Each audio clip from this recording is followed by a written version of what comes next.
Hey there. Subscribe to my channel. And also press this bell icon. So you never miss any new updates, cause whenever we upload new video you will get a notification. এক ঐতিহাসিক ৰায়দান বটদ্ৰবাৰ নাবালিকাক বলাৎকাৰ আৰু হত্যাকাণ্ড সংঘটিত কৰা নৰপিশা জাকিৰ হুছেইনক ফাঁচী কাঠত ওলমোৱাৰ নিৰ্দেশ নগাঁও জিলা সত্ৰ ন্যায়াধীশৰ আদালতে শুকুৰবাৰে দিলে এই ঐতিহাসিক ৰায়দান এগৰাকী কিশোৰীক বলাৎকাৰ কৰাৰ অপৰাধত জাকিৰ হুছেইনক যাৱজ্জীৱন কাৰাদণ্ড বিহাৰ লগতে নাবালিকাক জীৱন্তে জ্বলোৱাৰ অপৰাধত জাকিৰ হুছেইনক ফাঁচী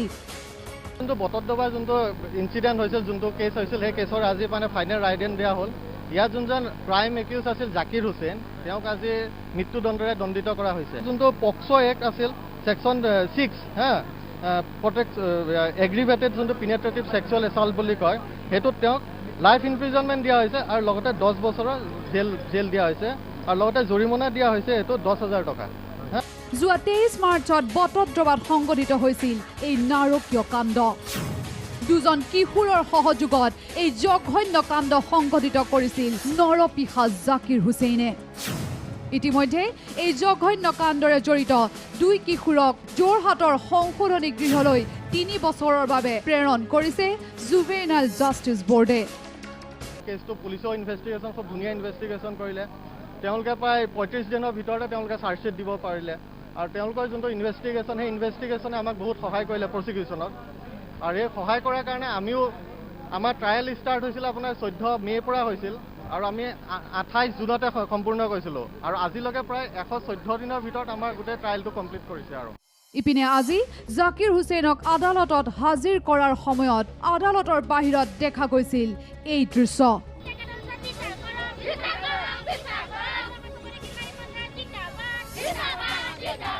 এই নাৰকীয় কাণ্ড সংঘটিত কৰা জাকিৰ হুছেইনক ফাঁচী দিয়াৰ দাবী তুলি মহিলাৰ প্ৰতিবাদ